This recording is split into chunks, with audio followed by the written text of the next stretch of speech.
Hello there and welcome back to the Tash Talks podcast. What's happening? I would like to thank everyone that supports this podcast so far, and if you do happen to enjoy it, please give it a little like and share on socials, and if you think it's just okay, just even tell your friends about it, because you just don't know how this episode can help somebody out there. I would like to thank Oho, who is our podcast sponsor today. That is Oho, your Thai cuisine to go, situated in Uri, Downpatrick and Banbridge. As you all know, it is one of my favourite takeaways because it is calorie counted, and I even have a cheeky one during the week. So check out Oho to go on Instagram, Facebook and on their website too. So today's guest, I'm very excited to announce, is Mr. James Blake. James is a friend of mine. I met him quite some time ago, about 5 years ago, in Belfast, and I have been following his journey ever since. James is the CEO of his own successful digital marketing company, Vindicta, and we're going to hear all about his story and his journey. You can find James on all his socials, Mr. James Blake, especially on LinkedIn and Instagram. You will find his story inspiring, especially if you're in business or you just want to take that leap forward. Here we go. We're going to welcome Mr. James Blake to the Granite Exchange podcast studio. So you heard it there. I am delighted to have James Blake here in the Granite Exchange podcast studio here in Uri. You've made a trek this morning, James. I have, yes. And it's very rare that I would do this, so, you know, I'm only joking. I'm delighted to be here. Brilliant. No, James, thank you so much. And I was just telling the listeners there in the intro how much you are inspiring not just myself, but so many here in Northern Ireland, right across the world. I know you have clients everywhere. And the funny thing is, I actually met James first on a night out, like, let's be honest. Yeah. A night out in Alibi. Yeah. That was about 5 years ago. Yeah, it was about 5 years ago. I'm sure there was a lot of drink consumed on that night. Yeah, well, your mates were having a great time. My mates were having really good chats. And I think the main conversation was about cars.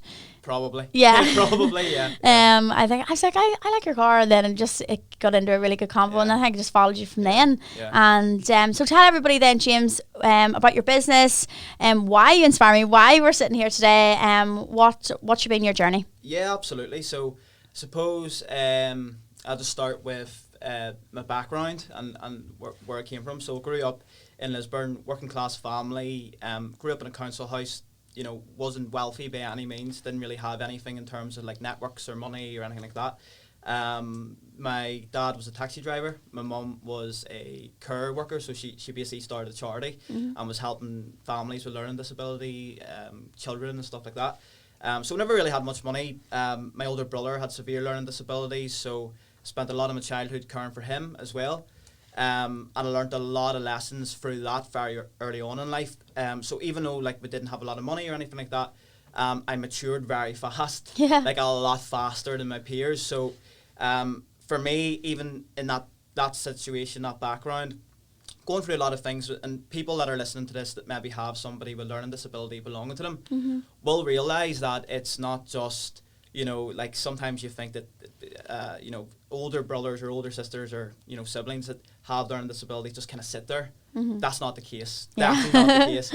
And, you know, my brother would have been a lot older than me, 6'5" guy or 6'4" guy, very heavy, massive guy. Was he older, younger? Older. Yeah, okay, a lot older, okay. Yeah. So I was looking after him because, you know, he has the learning disability. So a big part of my childhood, you know, I experienced a lot of like violence, a lot of anger, a lot of stuff that a child really shouldn't have to be exposed to, even though it wasn't my brother's fault.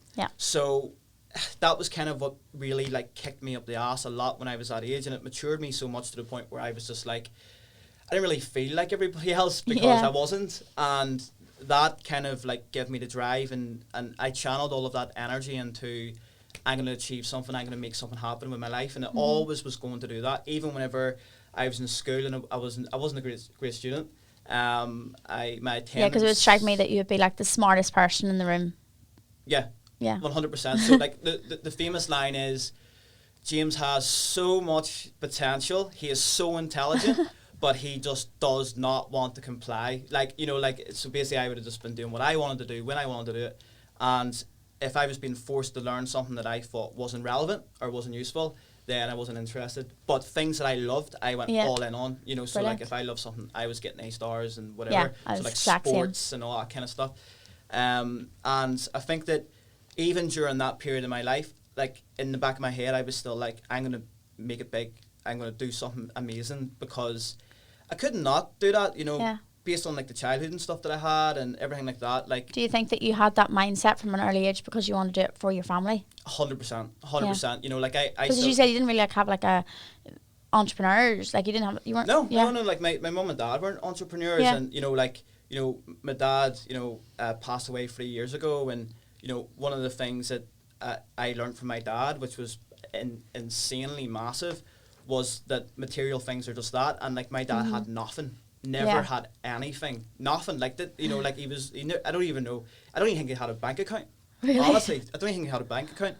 And you know, before he passed away, he drove this van that he'd bought, and he got it adopted from a brother because he's now in a wheelchair. And it was like a real cheap van, falling apart. And he didn't even have a speedometer on the van. Like he didn't even have a speedometer. And I was like, how do you know how fast you're going? He's like, oh, sure, the sat nav will tell me. Do you know what I mean? Yeah. So, like, but my dad just didn't care about anything like that. So I think that, you know, it was never really about having, like, it wasn't always just about, like, money and stuff like that there, but it was about freedom and, you know, like, as you say, giving back to my family. So, like, my mum that raised me and stuff, like, I remember buying her a car and stuff, like, once I started to get a few quid, and just, like, amazing things like that, buying her TVs and stuff for her house, and, you know, all that, and, like, that's pretty cool. But yeah, so that was kind of like my childhood, and then school was shit in school. Wasn't shit, but I just didn't enjoy it. Well, I enjoyed like messing about and sports and all that, but left school. Absolutely flunked my A levels. Love that. I got CEU. So nice. Nearly spelled CEO. Yeah, it was. Yeah. So yeah, it was interesting. I think you planned that. Yeah, I think you did. Yep. So I left that. I started a course in Open University on psychology. Because it interested me. Was this straight after A levels then? Yeah. Oh, right. Okay. So cool. at the same time, I left my A levels. I started my first business, which was an online business. I got qualified as a fitness instructor and personal trainer. And I also worked 3 jobs. So I was working in a film station.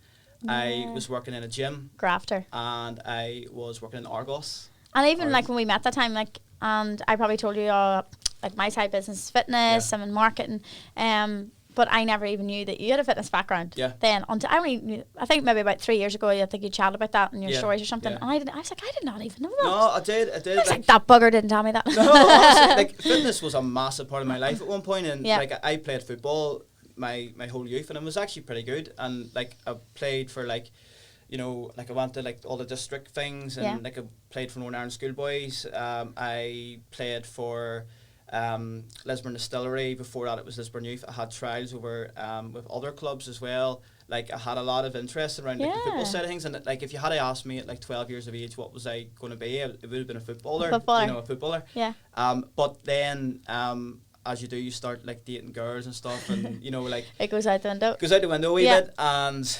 I kind of just really wanted to be a businessman, and I thought to myself, you know, I'd focus on that. So whenever I was doing all these jobs and all this stuff, that's where my focus went, and I didn't really have time for training 3 times a week or going to football matches on Saturdays. Because having those jobs, at the end of the day, you were making money, and that was giving you the drive to be a business owner. 100%. You know, all those everything you said there. That was all bringing in money, and you could see a different life then. Yeah. Well, the money allows you freedom, and it kind of removed that aspect of whenever I was a kid and like, you know, growing up in a council house. Like it's not as if we were like, you know, I never felt poor. Yeah. But when I think back and think about like, you know, I remember at one point in my life thinking anybody that had red bricks on their house was rich, because our house was like Pebble Dash. Like an old council house. Yeah. But you know what? See that period of my life, like living in that house with my family, and that was like probably the last time that my whole family was together, like my brother, my mum, my dad, and stuff.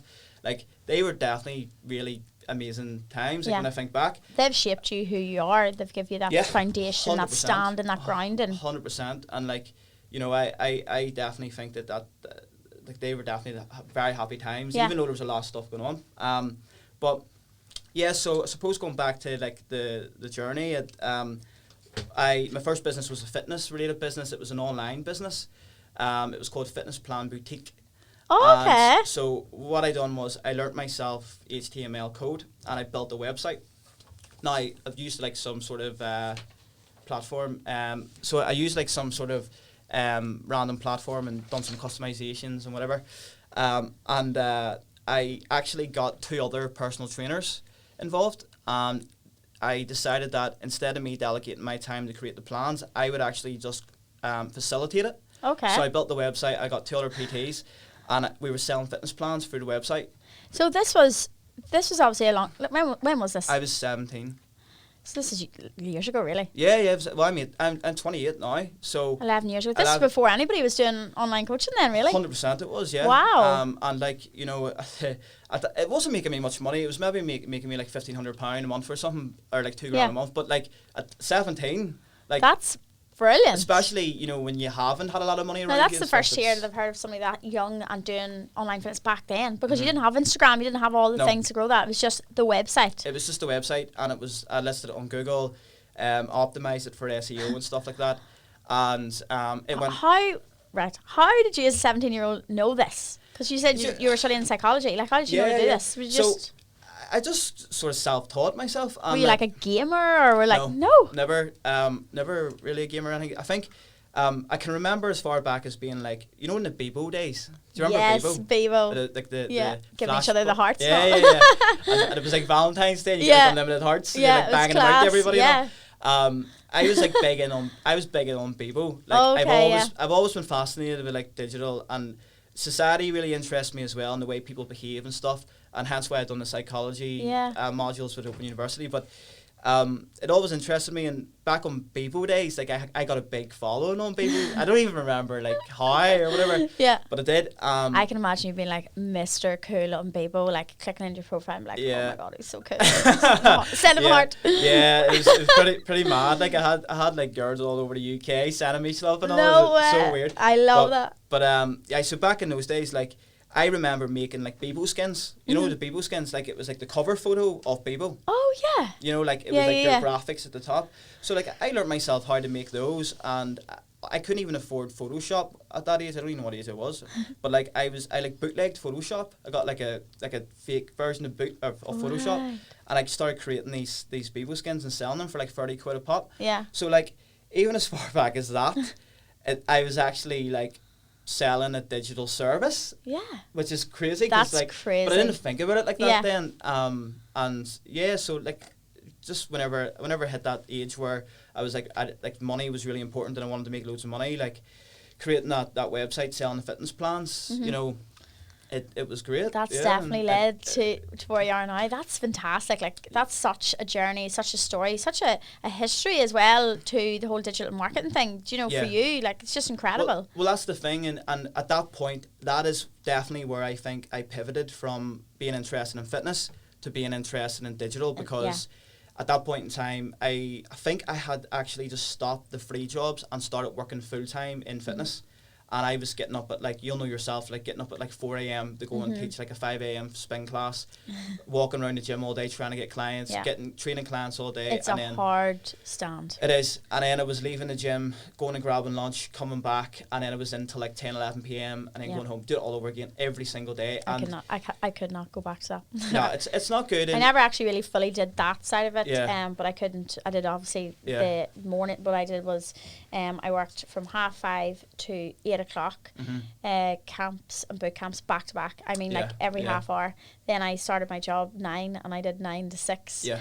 And then as centre market manager, and then 6:30 my first camp started, right up PTs, right up to 10. It's relentless. It's mental. it's like 17-hour days. Yeah. And people complain, I'm not paying a PT £25 for an hour. I'm like, right, you pay a private doctor $300, and they're going to tell you how to improve your life, and the PT's doing the same thing, and you're complaining. Or you pay a solicitor £200 for a letter. Yeah. And you know, absolutely. But like I definitely think the big thing for me with that is I with the digital stuff, I became totally obsessed with scalability.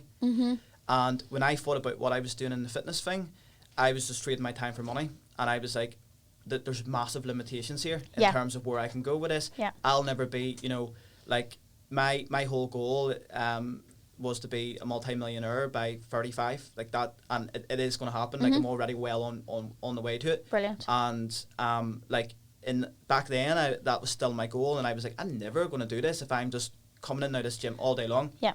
So I then started fitness classes, circuit classes, and I had a couple of those going at the same time. Then I ended up hiring people to do those classes, and then that showed me the scalability. But the way I grew those was through digital. And then I just thought, you know what? I don't love the fitness aspect. It's not you that. love the It's- process before that. It's getting the people in the door. It's and the marketing, it's the digital, it's the scaling. And then that's whenever I started to be like, right, I need to, this is my passion, and this is what I need to pursue. So I ended up working like loads of jobs to save up money. Like I'd done call centers. Like I'd actually done very well in them as well. Like I'm sure. I went into one, and in 6 months I was like a manager. I was like, how did this even happen? And then I ended up working for a Google Premier Partner, which then I learned a lot about, you know, like PPC, Google Ads, all that kind of stuff, done qualifications. Then I actually ended up working for a company here, which I'll not mention, but in Newry? Yeah. Never knew that. Okay. So I ended up working for them for a year and a half. I went in there, and at this time I was about 21. Okay. And they made me sales director. So I was a sales director at 21. Wow. I was able to hire people and all this kind of stuff. Was promised profit share in the business. Brought in tons of business because I was so knowledgeable and everything. Like, I mean, I could have ran that company, like every with your eyes aspect of closed. it, Yeah, 100%. yeah. But I learned a lot of stuff from them, what not to do. And what that was lying to clients, not being consistent with what they were doing. They were like, it was just totally a mess, and I didn't get my profit share, I didn't get anything. It was just a load of rubbish. But even there, before we hit live, you were chatting to one of the guys that worked with you, and it was just like to follow up on somebody that had messaged last night. Like that shows consistency, that shows care. 100%. Yeah. Like I see, even that was like that. You're very like me. Just like it comes off the top of your head. Oh, did we get back to that person? Like that's all just the time. Yeah. Like even whenever I was driving down here, I probably sent about 15-20 voice notes to different staff members just to like make sure everyone's on point. And like that just was like that was a different world than whenever I was working in that company. But I still had my mentality around things. So I left. They threatened to sue me and all that sort of stuff because I left and whatever, blah, blah, blah. Set up my own company because I knew that this is what I wanted to do. I knew that I could do it better than them. I knew I could be the best at it. And I knew that it had so much scalability and potential. Brilliant. So I left and like I did take a member of staff, like, right? So I love that. I convinced him to work with me, and he came in, and we literally just sat. Like I can remember going home after 16, 17 hours in my wee suit and tie, and at that point in time, I didn't have any money, so didn't get my profit share, so I was skint. Yeah. I left. I had 500 quid. And I remember actually borrowing 80 quid off my mum to buy a suit from Marks and Spencer's so I could go to meetings. Yeah. And like I was only like 22, 23 at this time, so you know I was a young guy, and like I have a baby face as it is. So like I was going into these meetings with people at like 22, 23. Yeah, because definitely when I had met you that time, I was like, what? I would have been been very young. Yeah, I was 20. I think you were 23, 22. Yeah, 23, I was very early on in the business then. Yeah, like, you really were. time. Yeah, that's when you had the TT. Yeah, the first orange TT. one? I think it was your first the orange one. Or it must have been What was the on orange the? Was that your first one? Yeah. Because I know then you got one after. Yeah. And that actually was a mad. funny story about the TT because Really? I just got a memory when I was driving down here today. Yeah. I'll tell you in a second. Though. Yeah, class. But, so basically I remember borrowing money to buy the suit. No, 80 quid. I was going into these meetings. People were laughing me out the door. Like people were like literally like, hold on, who are you? And I was like, I'm James. You're speaking to me on the phone. They're like, what? You're like a kid. Where's your boss? It's like so. But anyway, I had to deal with all that shit for like a year or whatever. It is what it is. And I figured out a way around it, which was I used to tell people I had a silent partner who was a lot older than me. And that was my way around that. Yeah. Obviously I didn't. It was just me and this other guy that was working for me. Yeah. But I tried to try and make it like so they would respect me more. Yeah. I had to do whatever it took, and it might have been a little bit of white lie, but at the same time it didn't influence anything. Yeah. So it is. And do you know what? It is actually sad that you had to do that, but at the end of the day, that's just people's mentality, and especially here 100%. in Northern Ireland, think, oh, who's this? Because at a young age, I was involved in the years ago the Newry Chamber of Commerce and Trade, and I was on the executive Mm-hmm. board, and I was the youngest member on it. And I remember it, and I mean, the majority of people in the boardroom were 50, 60 plus at the time, Yeah. and I'm like 20, 21. So I would commit, see exact same in the suit. So I Yeah, walk yeah, in, yeah. they're like, right, okay, she's Who's a this market kid? manager for Yeah. Play Centre, and she has a fitness business. I'm walking in, Yeah. and I mean, suited and booted Love for a lady, that. heels on, Love that. and sat down, and they started talking about something. But see, And- in your head, you're already the Yeah. boss. You're already, you know, that's you're it. a leader. You know, you're there to make things happen. Yeah. And the first thing I sat down, and the guy beside me, he says, sorry, what age are you? And then, Rude. yeah, and I was like, wow, Yeah. wow. I hate that yeah. question. I hate Yeah. that question. And then next thing we were talking about, it was an event that they were planning, and I just piped up, and the guy that was talking, he had been involved, he actually probably not founded the chamber, but was involved in it for years and years and years, and multi-millionaire. And he was chatting about this event, and then they all started piping in, and I just said, sorry, I'm going to be very, very honest here. Hiya. I just think this is all very, very old school. Like, people don't want this. And they all turn around, and somebody says, just it's your first one, just pipe down. Really? Yeah, and the guy who's a really good friend of mine now, was a multi-millionaire, he just says, he hit the table, let her speak. And that is exactly why Yeah. he is a multi-millionaire, Yeah. because he has that mindset. Yeah, and I end up, the event they're talking about was for 700 people. Yeah. All business owners, politicians, everything Northern Ireland, and they actually, by the end of that whole process, I hosted the event. There you go. Yeah, Wow. it was mad. Love It was that. mad. Love that. Yeah, it was just class. So yeah, just when you were telling us, right, it really is like, it's that battle when you're a young entrepreneur. I find is trying to, you almost have to, you have a battle before you've even got over the wall. 100%. But that is a massive problem with, like, that just shows the big problems we have Yeah. in society and stuff. And I think that, you know, like, for me, age doesn't matter. Like, as I said before, you know, we've grown up with helping care for my brother, going through all the things that I went through. You know, like, my dad passed away when I was 24 there. Like, you know, I probably already went through so many more things than there's people out there at like 40. Yeah. And I've started businesses, you know, like, somebody to judge me because I'm in my 20s is ridiculous. It's completely ridiculous. Yeah. So, like, I have a massive thing against that because, as you say, I had it the whole first couple of years of the business. Yeah. And now, after a period of time, people started to recognise me, they started to know me, they related me to what I done. Yeah. And that wasn't by accident, that was because I was taking action to make it happen. You know, I was putting out constant content online. I was in my head, I was like, when somebody thinks of digital, I want them to think of me. Like, that was my thing. That's That's what I think. Yeah, well, that's good. Yeah. And like, that worked, and eventually people stopped worrying about the age thing. And do you know what? See, at the end of the day, it's a young man or woman's game. Yeah. Like, at the end of the day, you know, I grew up with digital. I grew up. This is the era now, isn't it? Yeah, like, you know, I've used it all of the platforms that have came out, all the social media platforms. I remember MySpace, I remember Bebo, remember utilising all of these. You've used them all. Yeah, and you know, if it wasn't to like build a business when I was using Bebo, well, it kind of was selling stuff, but you know, back in the Bebo days, I was doing like football tricks on videos, and I was putting them on my Bebo and like getting loads of views on those and stuff. So, like, you know, that's kind of like what influencers are doing now, and like TikTok generation and all this.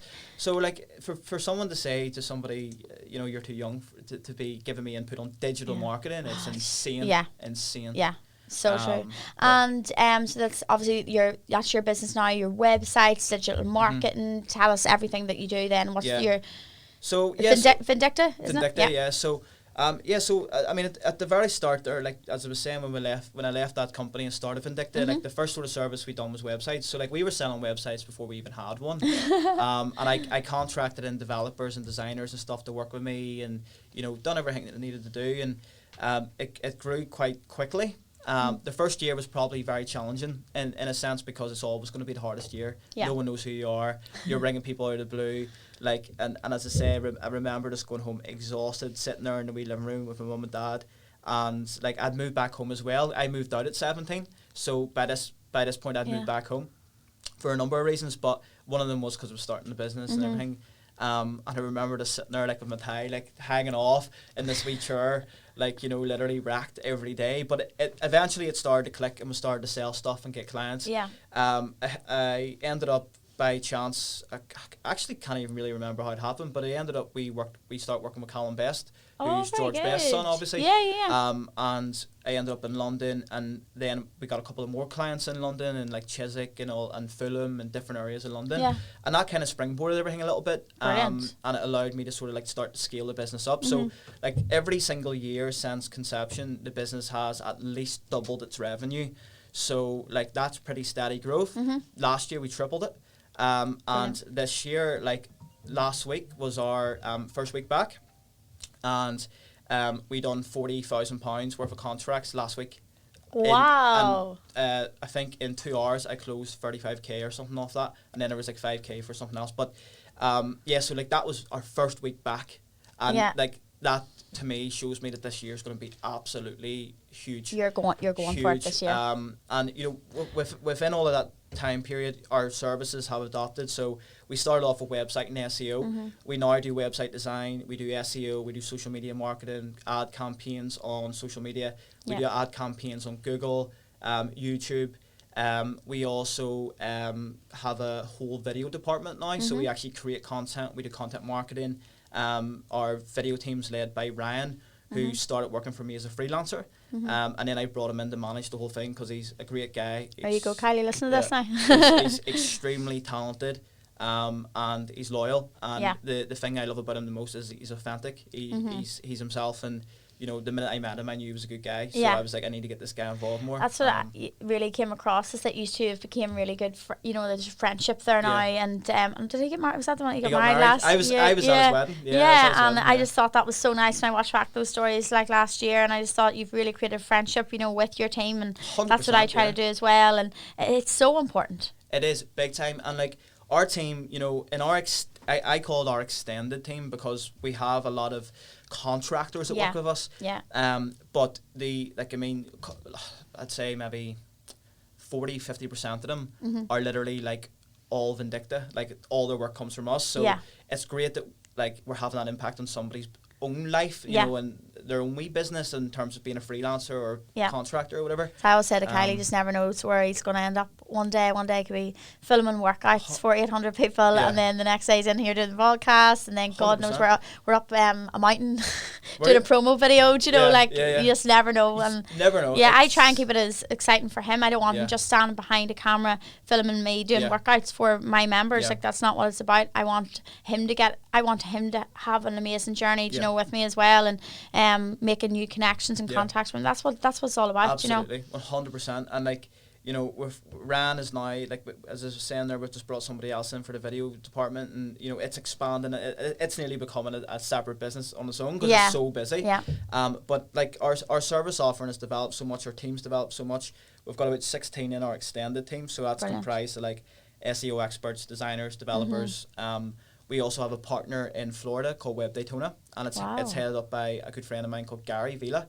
He's a Peruvian, and he went to America with often, and he started a very successful digital marketing company in Florida. Nuts, yeah. They have an office on Daytona Beach, and I need to get over ASAP. Need to go over. So they have a good team, and it means we have more resources. So if we get for example, say we get a massive project for a huge company, like, I don't know, like NHS or Estee Lauder or something like that, we've got additional resources that we can put on.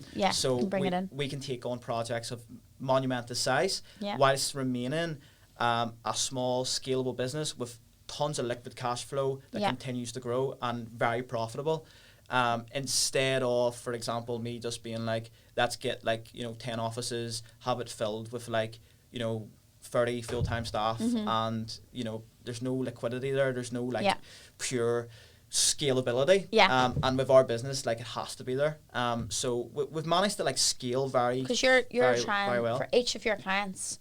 You are trying to get each one of them to scale in their own way. 100%. So then you have to be you are the scaler. Overall. That's our job. And as they grow, we grow. To give you an example, we have a client that came to us, and they were making about 50k a month for their website. Right, which is, some people listen to this, so we have 50k, that's class. But for us, that's whatever, it's just a figure. But They came to us and they've been with us now for 3.5 years. They own multiple big businesses in different industries, mainly infrastructure, and they would be doing about 2.5 million a month now through their website. That's incredible. Through their website per month.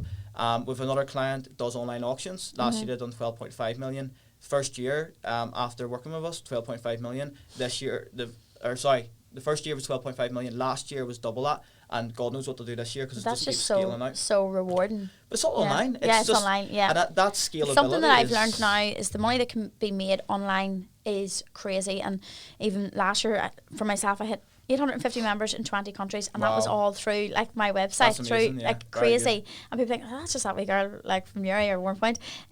But that was the turning point for me. Was February last year, and I hit those numbers, and I just looked at my website. Numbers, that's good. Yeah, 20 countries, 850 members, and so that's why what we do is I film the workouts, and then they go out the week after, and then we have a whole like platform for them too. But when I hit that number, I went, there is serious money to be made online, but it was obviously because I care about it and we're getting the results too. But and then I heard a good one recently is like money on money makes money, and that can be done online. Yeah, which is mad. Yeah, 100%. So with the absolutely phenomenal story, really is so good to hear your journey, and it's with the business as well. But with all this is now social media, and your following is growing and growing and growing. Yeah. So how are you dealing with that? So even though you've always been involved, even you've had followers in Bebo, but this is like different level these days. How are you dealing with that? Even with like, how do you balance being James Blake that's at Instagram, being James Blake that is the professional entrepreneur, so very successful, and then your personal life too? Like, how do you have that balance? How do you stay grounded? Yeah. Because you have such a grounded foundation. Like, how do you stay grounded now with all this going on? I mean, it doesn't really affect me. Like, to be honest, like, you know, I think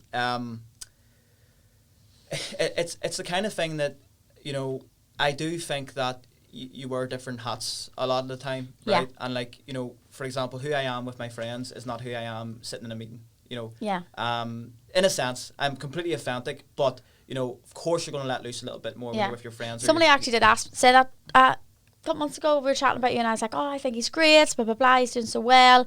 And they're like, "I wonder is he like that driven all the time with his mates?" And all. I goes, "Well, actually, I have been in and around his company a couple of nights out. I was like, he's so delighted. He loves like just having drinks with everybody and like partying. And I was like, and I don't know him that well, but I've been in like a couple of nights out with you. 100%. I think a couple of good few weekends I was always in the table beside you maybe. And they're like, really? I don't get that. And I was like, no, really, he's just one of the lads. I think maybe, you know, as time has went on, I've probably, you know, but what's happened is, like, you know, who you see me with back then, probably 90% of them I don't associate with anymore. Yes. And, you know, like, as I've developed as a business person and my mind's developed and it became more more mature in a sense and around, you know, and more serious about what I want to achieve. Now, I've always been very serious about it, but I think in the last few years especially after my dad passed, because, like, I went off the rails for a while. That was quite sudden. Wasn't it? Completely sudden. Yeah. I was talking to him on a Saturday, and the Sunday, I woke up and I had like 15 missed calls on my phone. My other brother had texted me saying, get down to the hospital, sped down to the hospital, and he was already gone by the time I got there. So, like, it was terrible, and that knocked me for 6. Like, and anybody who's ever experienced that will know what that's like. Yeah. I went totally fucking off the rails, like, and although in saying that, 2 weeks later, I flew to Leeds for a business meeting and closed the deal. Brilliant. Do you know what I mean? Your dad was there with you in that. He actually was. And do you know what's crazy? I see, when I got to Leeds, I was exhausted because I'd been all over the place. I hadn't been sleeping. I must have smashed up my apartment about 5 times, just out of anger. Because you get angry. You get angry at the world. You think, why did it have to happen? You know, my dad was a good man. He'd never hurt anybody. Like, why? And you nearly fall into that victim mentality for a short period of time. We mentioned there, my friend Lisa, the relationship coach, and she always tells me, because I lost one of my best friends there in October, and it's the 5 stages of grief, and it's that anger stage. Yeah. It's just... I got that big time at the start, and I was so angry and stuff, but I was able to then channel that and put it back into positive ways, and you know what, it made me totally leveled me up in every single way. Like, I do not sweat anything now, because the stuff that I've been through in my life already, there's nothing can break me. I'm completely Yeah. bulletproof, like Yeah. completely bulletproof. But yeah, it's just funny you said that about my dad being there with me, because when I got to the hotel in Leeds, I fell asleep, and I had this insane dream where I felt my dad's hand touch my shoulder, and I swear to God, it felt like he was there in the room, and he said to me, "Don't worry, son, it's going to be okay." And then I went to the meeting the next day. I think it was that morning. Closed the deal, flew back home, and I like honestly, it was insane, the feeling of that. Yeah. But yeah, like, you know, so where was I with that now? What were we talking about? I totally went off track. You actually haven't. I was saying, how do you like stay grounded with all this going on? So you're actually on the right track, don't worry. Yeah. No. Anyway, so yeah, as I was saying, so all of that stuff happened, and it allowed me to continue. But I think that going back to that point, I honestly, one of the biggest things that I have had happen over the last couple of years with becoming more popular on social media and all that kind of stuff is trolls. And you have had so many fake accounts on your name, your pictures. But that's not even the worst thing. Like, it's the trolls, people saying bad things. Yeah, every day I'll get sent maybe 2 or 3 fake accounts, right? And that's a completely different. I have never seen anybody that have so many insane. fake accounts. It's insane. And some of them have scammed people and all, using my name and all this, but that's a whole different thing. But like, even over Christmas, for example, there's Reddit. Yeah. Right. Somebody brought to my attention that on Reddit there's like a whole thread about me, and you should see the shit people are saying on this thread. And like, I think that the way I see it is, like, I don't care about anybody else in the sense that you could be doing a handstand right now and you could paint yourself you paint yourself purple and do a handstand. I could do a handstand. But I wouldn't care. You wouldn't care. Do you know what I mean? Yeah. I don't care. Yeah. Like, it's nothing to do with me. Yeah. How you choose to live your life or what you choose to do is up to you. Yeah. You only have one. That's it your can be decision. taken away at any point in time. So it's mad that people on the site, they're having an opinion on like what you're doing. Yeah, but it's like, it's completely distorted. Yeah. Because they don't know me, first of all, right? So like, a lot of people I've been told when they meet me, they'll say they think that I came from money, or they don't know my background unless they've researched me or something. So these people are saying stupid stuff, and then like, I had a quick look at it, and some of the stuff was ridiculous. Like, people were saying... Do you laugh about it, or does it hit you a wee bit? No, doesn't touch. Doesn't.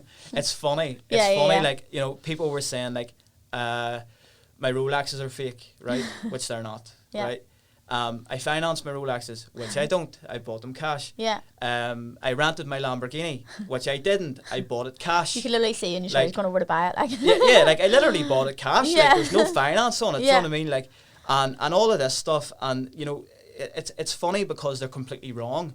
And then they're saying stuff about, like, content that I'm posting on social media, blah blah blah. But like, the way I think of it is that these people will never be customers. They're never going to be friends. They're never going to be anything but fans, in a sense, right? Yeah. Because they're talking about me. The more they talk about you, it's free. It's free marketing. They'll it's just free get somebody. advertising. They might need a website and just say, "Here, go contact that fella there." I can't. Yeah. That guy, like, and this was over Christmas. Like, these guys are sitting on Boxing Day, like, writing on a forum online about me, and I'm like, you know what I mean? It's and mad. Like, it's just sad. But that's like just the what comes in the territory. Actually, I have a good one there. So there's this show, The Borrowers from BBC, or BBC did it. That's sort of tiny people, isn't it? That like live in a cave or something. No, actually, no. It's about your local. Oh, right, okay. yeah. That's totally different. Borrowers. I don't. Do you know what? Actually, because I actually thought that, because that is what that is. Borrowers. Yeah, that like a movie or something? Yeah. But this show is about people that borrow from the credit union. I thought you were going to talk about trolls, like under in their caves. Oh, like, my God. Yeah, but it is like that. Yeah. So this show. So anyway, I had spoken on my stories about one day. It was like in lockdown. Going, geez, do you know what? I'm just freaking going to build my own gym out the back and train. It was like in lockdown. That's fine. Next, I got a call. Little credit union. Hey, Tash, I just saw that you're going to build a gym. Would you like a business loan? And I was like, no, I'm actually good. They're like, well, look, you don't have an office, so maybe you could do it as an office expense. And I says, oh, well, I'll think about it. You know, what's your rates? And it was fantastic rates if anybody wanted a business loan, really, really good. And I was like, well, I'll have a think about it. That was fine. Next day, hi, yeah, this is such and such from television. I'll not name the television production company. And we hear you're going to take a business loan with credit union. Would love you to be on the bar show. I was like, Right. well, am I? Oh, right, okay. So anyway, I was like, right, do you know what? This is going to be great for the business, good for publicity, and me for locally. Not to get back to help the local credit. I've always saved with the credit union, not for business loan, like personal. I'm like, do you know what? They're always so good. Yeah. So frick it, I'll do it. And the reality was, I get the transfer the money. I give that money back 2 days after filming. Yeah. Didn't build the gym. It was just like an idea, and I was going to do it, but with building and stuff, I was like, Yeah. nah, frick that. And so what happened then, and obviously everyone's talking now with the success of my businesses, and I actually only noticed there a couple weeks ago on Twitter I had a troll who tagged the Newry Council, Belfast Council, Newry Chamber of Commerce, they'd done a feature piece. Newry Chamber did a feature piece me. Yep. And he retweeted it, shared, tagged everybody. Oh really, if she's doing that well, why did she take a credit union loan? And then all this this thread started, and I was just like the show is the borrowers. I was like, it's your local credit union. I did it for them, did it for to promote my business as well and to help others. And I was like, I give that back into that. It was casted. I was casted for that. No, you're completely right. It's the mentality around it. They don't understand. Yeah. And people fear things they don't understand. Or, for example, your success in your businesses and what I've achieved in my businesses, I think it nearly makes people feel insecure a little bit. Yeah. Because it can serve as a reminder to them that, because, I definitely am I'm not special. I'm a normal person. Yeah. And I have managed to, create a pretty good lifestyle and, I'm achieving what I want to achieve. I'm living the life I want to live every single day. And it's sad people could take it like that, because all we're trying to do is to inspire people. When we put stuff out on social media, we just want others to go, do you know what, forget, I'm going to do that. I'm going to get up today and put a suit on. Instead of thinking that, they look at it and feel insecure. So they're looking at that thinking, what a bitch, or what a wanker, whatever it is. Can I swear on this? Yeah, you swear away. It's fine. It's grand. So I should have maybe asked you that at the start. No, it's fine. So they're thinking all this nasty stuff instead of just being motivated by it, as you say. But I think that even if they don't know it, deep down there's a little bit of an insecurity there saying, get off your ass and do something. Yeah. Look at this person. They're a normal person. They're just like you. In fact, they might have even came from more disadvantageous background than you have, or a different environment that maybe made it harder for them, and they've achieved it, and you haven't. And I think that maybe subconsciously affects on their them. mind. Yeah, 100%. And it's kind of like that energy's coming up. What do you do with it? And instead of channeling that into their projects or their life or whatever, they get obsessed with somebody else and start talking shit about them. So you're getting it a lot, and then with the fake proof. So that's loads. So you don't really see it. I was going to say there, do you find that hard, or you just kind of getting on with it now? You just focus on you. Just get on with it. It's one of them things, and even since getting the Lamborghini, see the hate that car gets. It's like a hate magnet, and even driving through Belfast. See if you drive through Belfast, and I have friends with Lamborghinis and stuff as well. Yeah. And they're all hard-working people. They're all honest people. They've worked extremely hard to get what they have, and they're not showing it off. It's just, it is what it is. It's a Lamborghini. You're not going to park it in a normal parking space. No. You're not going to leave it sitting somewhere random or whatever. So you're going to find a good space for it, and if that means parking over 2 spaces, it means parking over 2 spaces. I'm Do you know doing what I it mean? right now. But see my friends, see the hate they get if they park over 2 spaces or whatever. Yeah. And I actually know a guy. Well, don't know him. I was talking to him on Instagram, and he has a yellow Lamborghini as well. And he was like, "I'm going to sell mine," and I was like, "Why?" And he goes, "Just I'm sick of the abuse." And I know what he means, because see when you're sitting, see when you're sitting in traffic lights, you'll get people that are really complimentary or saying nice things and all this here, but you'll also get arseholes that are shouting stuff that's a rental, wanker. I was driving through Belfast one day, sun blurring, music on, roof down, loving my Lamborghini, just feeling so blessed, having an amazing day. I think I just had a really great meeting and all too. I just felt so good. Yeah. And I'm just driving down the road, and someone literally from the side of the street shouts, "Show off, wanker!" And it's like, why? I'm in my own bubble here. And to tell you even worse, I was sitting in Belfast with a friend of mine in the car, and someone threw food at us and ran. No. Swear to God. someone threw What is food, wrong with people? launched it right at the car and sprinted down the I really alleyway. hope Uri people like treat you well down here. Yeah, I know people right here, my car's still there. Oh my God. But do you know what I mean? Like, and that's just like one example, and I'm just using the Lamborghini as But an who think example. now But that they maybe just started following you and they see all this success? they don't see the other stuff. They don't see the other stuff, and they don't see that you've actually just you love cars. Like I love I know cars. that I because love cars. I kind of know you and know of you for Yeah. what 5-6 years Yeah. now. So I know that, but the people now that are clicking in, they're just seeing this I don't- Lambo. they as think say, that it's and just yeah. bought to show off, but Yeah, it's not. it's not. because You- I love you literally love cars. That car was on my wall as a kid. Class. You know what I mean? When I Yeah, had yeah, yeah. nothing. And it's funny, when I was driving down here, I was saying about the TT. Yeah. So I drove past, I don't even know what you call them, but there's like a car dealership on the way into Newry. Oh yeah, It's like JMD McComsky or Oh, something. McComsky's, yeah. It's McComsky, Yeah, yeah. is it? And I remember driving down here in a Peugeot 206 that cost me about 500 quid, and going into that dealership and test driving a really, really old Audi TT, and Yeah, I'm yeah. talking like ancient, and it was like the worst colour of blue. It was like baby Yeah. blue or something, but it was like, I just really wanted it. And I remember it was like $2,000 or something, and I was like, at that time I had nothing. Like Mm-hmm. I'd only just passed my driving test, and I was driving like a year or whatever, and I was saving all my money for the business, or to try and get in the business. And I remember like thinking to myself, how can I finance this? And it was like $2,000, like, you know what I mean? It was Yeah, like yeah, £2,000, yeah, and yeah. I was like trying to finance it. And I remember being like, you know, and my credit score wasn't great and all, because I'd moved out at 17, took Yeah. on all these household bills and all stupidly. It's mad, And I was completely like, you know, I couldn't even get an Audi TT. Like, I couldn't even Yeah. get credit on it. I couldn't afford it. And this thing was old, like it Yeah. was beat up looking, like. But you know, even then since then, I've had like 2 TTs. I had a bright Yeah. orange one. I had a really love all cool your grey cars, yeah. one, and then I went from the TT to the R8, and Yeah. the R8 was stunning. It was an amazing car, and then obviously went to the i8. Now I'm in the Lambo. Yeah. But like, just thinking back to then, like whenever I couldn't even afford an Yeah. old TT, but people don't And that's the realise journey of that. They don't. And the Hopefully this podcast now, if anybody has been following you, Yeah, they're going to see a different side of you. And Yeah. that's why I wanted to like sit down and have the crack with you. And Yeah.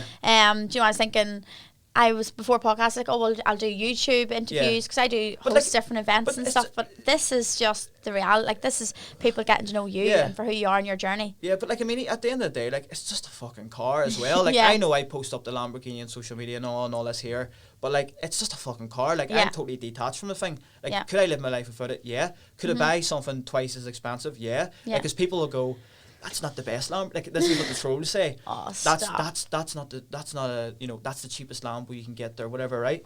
And I'm like, yeah, that's fine, but like, that's the Lambo I wanted. Yeah. You know, I bought it cash. Like, I could go and get whatever the fuck. I can go and get a £500,000 Lamborghini. Yeah, yeah. And put a massive down payment of 200k on it and finance the rest or whatever it is. Yeah. But it's like, why would I do that? To Yeah. impress you, the troll who I don't even know. Exactly. Like, I'm doing this for myself. Yeah. You know, so like, it's just crazy, but it's just a car. But it's the example that I'm using because the level of hate that I get around it is insane. It's so sad. It's so Mad. sad. Instead Mad. of like letting it inspire you and go, do you know what, I Yeah. can do that. Yeah. People, it's just the society that we're in, unfortunately. And that's Yeah. why sometimes I feel more comfortable and happier when I'm in Dubai or London. Because Better mindsets. Yeah, better Yeah. mindsets. They don't judge you. Do you know, if you want to drive a nice car Yeah. or you want to make money, there's no judgment Yeah. there. Do you know, sometimes I do feel more like relaxed that way, Yeah. or like I'll book the best restaurants in Yeah. London, or I think it's the scarcity mindset that people have in this country. Like, people are so scared, and it's like the pandemic has been a massive example of this, where people, like, that scarcity is like, for example, politicians, right? So whenever politicians are trying to get seats or elected or whatever, Yeah. they depend on that scarcity mindset, because it becomes, we'll do this for you, or don't listen to him, I'll do this for you. Yeah. And it's like, what are you going to do? Like, reduce taxes, or you're going to give more benefits or whatever. But what that's doing is that's telling people that you need them. Yeah. That's telling them that Scaremongering you as well. need to be Yeah. scared, because unless we reduce your taxes, you'll never be successful. Or unless we give more benefits into the system, you'll not be successful. But people need to like take that power back and realise that it starts with them and ends with them. Yeah. And it's not about these other people. But that scarcity mindset is fed down from the top right to the bottom. And I think in Northern Ireland especially, as a country that's obviously been through the troubles and always kind of had that fear and, you know, all the like the unknown and stuff around it, like, people are utilize, like, they're taking that and putting that into every aspect of their lives. They're not making decisions that are going to benefit them. They're making them out of fear. They're making them Yeah. out of, I could do this, but I don't want to because this could potentially happen. Yeah. But it's like the what ifs. They focus on the what ifs all the time. yeah, but Yeah. but what if you done it and it worked? Yeah. And you ended up living the life of your dreams, or you Exactly. ended up living a life that you never thought you could, and but it's that small risk, and Yeah. sometimes it's not even a big risk, but people are still so scared to take it. Yeah, that's what And I it's said. scary, Like my like- family and friends. I was chatting to a friend the other day. I told her, so I'm a director of a fitness company. Then I have the marketing and promotions Yeah. company as well. And then I've actually invested in like 2 new businesses. And I know those 2 new businesses I know nothing about, like Yeah. absolutely nothing. One is trying. Actually, one of them I'm actually going to ask you about. Yeah. And then the other one trying to get into like more crypto and stuff. Mm-hmm. And like I know nothing about those 2 fields at all. Yeah. But I love learning. I love making money, and I love helping my family. And my friend said to me the other day, Tash, you're absolutely mad. Like, you are mental. And I says, well, I'm going to take all the risks I Yeah. can, and I'm going to try it. And I says, what's the worst that can happen? I fail, I lose Yeah. a wee bit of money that I put in. And she's like, yeah. Yeah. And I was like, Crazy. so? I was like, so? It's, the thing that's mad is to not take the risk. And Yeah. like I think that over the last, from having Vindicta, and I've started other businesses in this period of time as well, like e-commerce businesses that Yeah. are doing like 100,000 per month and all Yeah. this kind of stuff, like good businesses taking small risks, medium-sized risks to make things happen. Yeah. Some of them haven't worked, some of them have, and that's just the risk that you take. But like I honestly think the people that are like saying that's mad, that's mad, that's mad. See, now I disagree with them and say, yeah, you know what, I'm fucking crazy. Yeah, I'm mental. I'm absolutely fucking nuts, and I am obsessed with my goals, and I don't care if that makes me crazy. Yeah. I honestly don't care. That's what I said to you before we went live. I says, look, I have to tell you something. This is why you inspire me, because I am mad. You have Yeah. to accept who you are. I am mad, and that's why I do Yeah. it. I I'm got used to completely get called the nuts. Duracell bunny, the hyper Yeah. bunny, and I used to be like, oh God, like calm down, Tash. No, and now I'm like, because Embrace that. yeah, I'm like Embrace that, embrace it. yeah. I'm like, no, I'm not That's your fucking thing. going to calm Yeah. down. Why, why would you? That's me. What's that saying? Like, why would you dim your light because it's shining in other people's eyes? Like, Yeah. why would you? Because like that's you. And Exactly. like I am. I people know buy from people. I know I'm not normal, right? Yeah. But see normal or whatever normal is, it's average, and like average is fucking. It's a feeling formula for anything. Yeah. Like you don't go and see average movies. You don't wear average clothes. You don't. Nobody wants average. Yeah. Right. But they keep tricking themselves into falling for it. Yeah. Instead of being like, do you know what? I actually want something that's really, really great, and I'm willing to do the work to achieve it. Cheers. Or, I want something that's, not deemed as normal. Yeah. That's fine. That's you know. fine to do that. And I think sometimes people are like scared to even say that. Like, I have no problem telling people that I want to be a multimillionaire. That I'm going to be a multimillionaire. That I'm already well en route to being that, well before my goal. That I'm gonna, my guideline is that I'm gonna be a multimillionaire by 35. I want to be a billionaire by 50, and that 50 years of age, that's totally possible. Totally possible. But there will be 99% of people listening to this is going, who the fuck is this guy? Who the fuck is this guy? Who's he to say that? Who is he to say that? And I'm just like, I am James Blake, and I'm going to be a fucking billionaire, motherfucker. Yeah, but you know what I mean? Yeah, No, class. because Love like that. you have to make that decision. Yeah. And if you don't make that decision, it's never going to happen. It's not going to happen. No, It's you have to never put it- going to yeah. happen. It's never going to happen. And people get so scared to talk about stuff like this. They get scared to be like, to outlay their proper goals. Whenever you sit down with someone and ask them what do they want to do or what do they want to be, like half the time they're going to lie to you. Mm-hmm. Because what they really want to be, they think is embarrassing to say, because they think you're going to be like, who do you think you are? But that's I get it all the not time. correct. Yeah. That's It's not a right mindset to have either, and I think you always have to have your why. You have to, and that's why I have in my head, have your why. What is your reason? So what is James Blake's reason? Why do you want to be, say, a billionaire? I think that, one of the biggest things for me is the impact, right? Okay. Impact. Yeah. And, what we're doing with our business at the minute, our whole slogan is don't just compete, dominate. And what our impact is right now is we are everywhere all the time, and we're all over it. Like, we are all over it. When people think about digital, they think about us. Whenever they think about digital, they think about me. And I want to, like, that is impact that I'm having right now on a very micro scale, Okay. right? But the impact that I truly want to have is that, the content that I'm putting out and stuff, as you say, a lot of the stuff is kind of motivational and all this kind of stuff. Like, at the minute, I'm working on a book as well, which is really cool. And, like, even that, see, whenever I sat down to write that book, like, I'm thinking to myself, right, I'm 28, I've got friends that are shit ton richer than me. Very like I have friends who are like seriously wealthy, like seriously wealthy. And then that self-doubt comes in, and then you start thinking like the 99%, and you're like, who am I to write this book? But then all of a sudden I realised that, hold on a second, what I've done with nothing is actually quite, as you say, like it could inspire somebody. And I'm writing that book for people like me who grew up in a working class background, who were told by their teachers they're never going to be anything, who had all of these challenges to endure that probably stopped them from other opportunities other people would have had. And to have that whenever I was back then, if I had seen that, I would have been fucking pumped. But there was no one really doing it. There was nothing there. So like that's why I'm writing it. But like you nearly forget about that and that sort of self-doubt. But that again will be a little bit of impact. But what I want to do, and the end goal for me, is I want to completely change the education system. It's defunct, it's old, it doesn't work. It does not cater to the world we live in. No. So I have this kind of vision in my head of like creating these like entrepreneurial like organizations that are global, and they're all around the world in different cities, and they're free for working class people or poor people to come to and develop their abilities. Because one of the scariest things for me is you think about the amount of people go through the education system, right? And the amount of them get told they can't do this, they can't do that. Oh, you're not book smart, you're not doing this. Oh, you don't know the fucking Pythagoras theorem, so you're going to fail in life, which is bullshit.